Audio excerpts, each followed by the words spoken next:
Today we have a phenomenal guest in Michael Jackson. Michael has taken this phenomenal journey from ground zero to outer space. Good morning, Michael. Good morning, Jesse. How are you? Good. Remember we met on 47th Street way many years ago. Your father brought you and the guys by the office in your station wagon and U-Haul. You were performing at the Regal Theater. Do you remember that? Yes, I do remember. It was a long time ago. I was just very little. What do you remember about that period?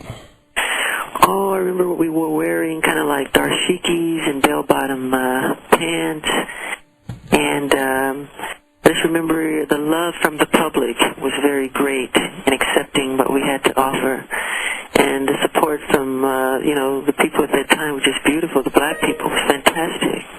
You were always very kind to us as well. Good. Did your mom make those outfits? Yes, she did. She always made all of our clothes.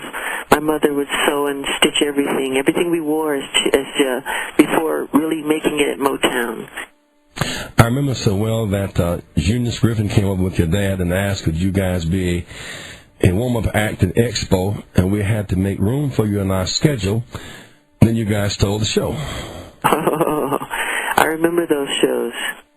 And then you had a big afro at the time. Don't remind people of that, Michael.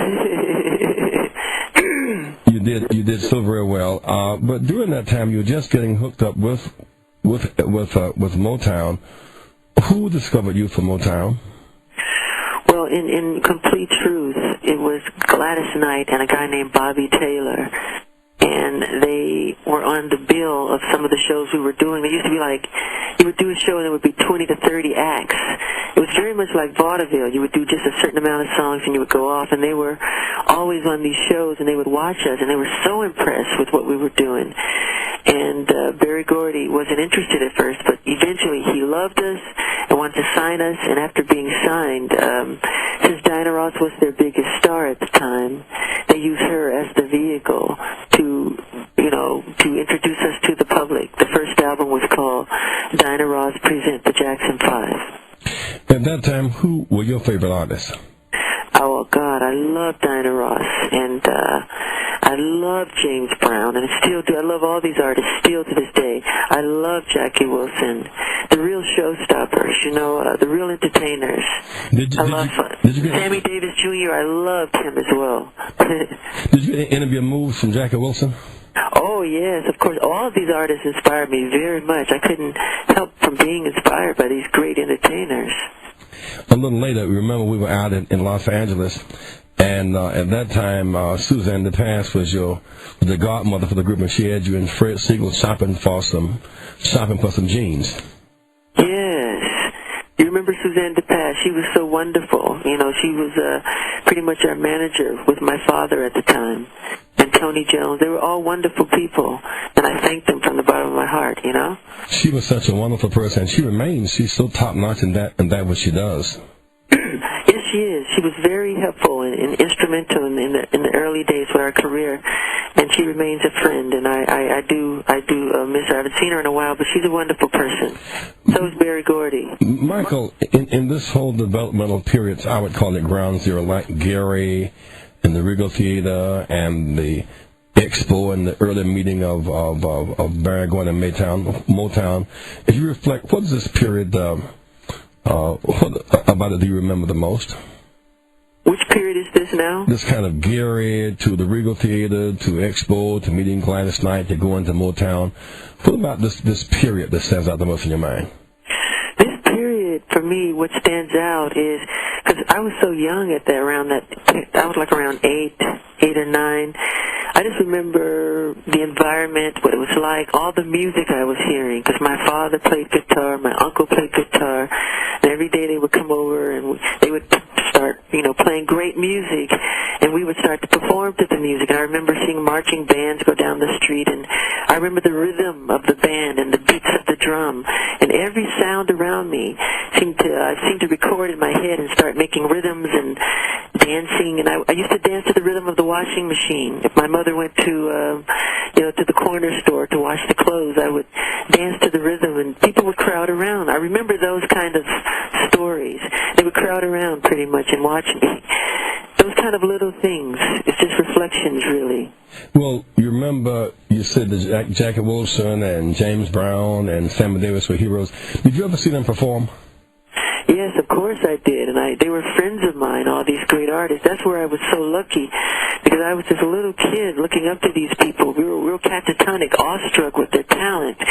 And not only did I get to see it, but I got to see it close up, right on the side of the curtain, on the side of the wings. And I got to know these great artists. These were the best entertainers in the world. They were showstoppers. And I would have to go on stage sometime after them, you know. So it was amazing. But the thing is that at first, I remember Tito and Jermaine, you were like so little and so small. You were just a part of the Jackson 5. At what point did you realize that you were a showstopper? You know, when you have a special ability, you don't realize it because you think everybody else has the same gift that you have, so you don't realize it. When I used to sing at such a young age, people were so inspired by my singing, and they loved it, and I didn't realize why they were clapping or crying or start to scream. I really, truly didn't, Jesse. And I think it was just later on in life when people would come to me and say, you know, do you realize you have a special gift or you have a special talent? And I just remember from my mother, who's very religious, always telling us to always thank God, thank Jehovah God for your talent, your ability.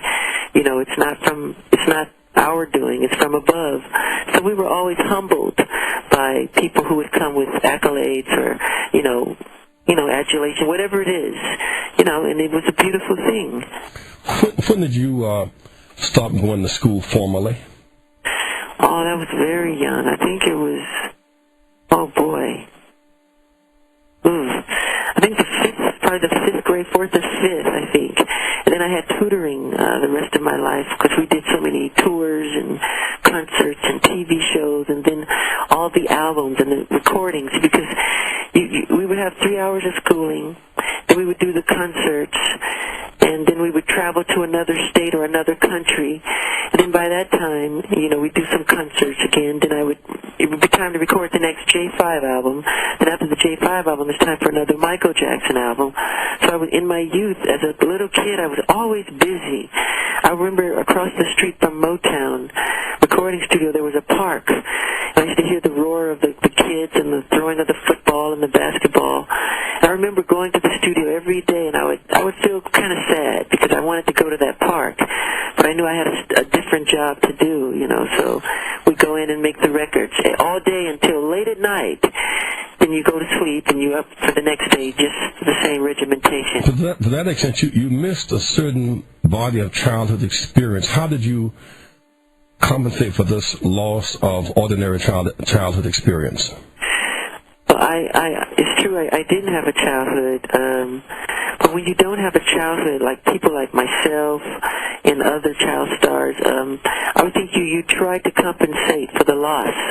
So later on, you try to catch up, and that's why you may see a theme park or amusement rides or that kind of environment at my home. But I like to do it to help other children who are less fortunate than I am. You know, kids who are terminally ill, kids with diseases, poor children from the inner cities, you know, the ghettos, to let them see the mountains or to go on the rides or to watch a movie or to have some ice cream or something.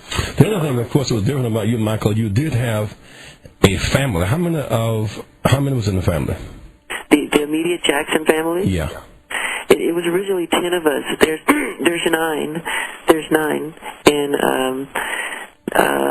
my mother, Catherine and Joseph Jackson, are still alive, and we were all born in Gary, Indiana.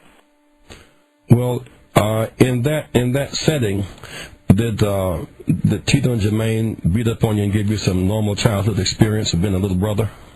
Yeah, well, being on tour, like we would go to Miami, and we would be able to use the beaches, but we were so popular at the time. Wherever the Jackson 5 would go, there would be mob scenes. We couldn't go in a shopping center or anywhere. It'd be just kids screaming, and we had hit records back to back to back. We were playing these big arenas across America. And so it was difficult. So we did have a chance to have some fun, but in the hotel. There would be a pillow fight in the hotel, or if we wanted to swim after hours, we would swim in the pool downstairs, that type of thing. Who would win the pillow fights? Pretty much Tito.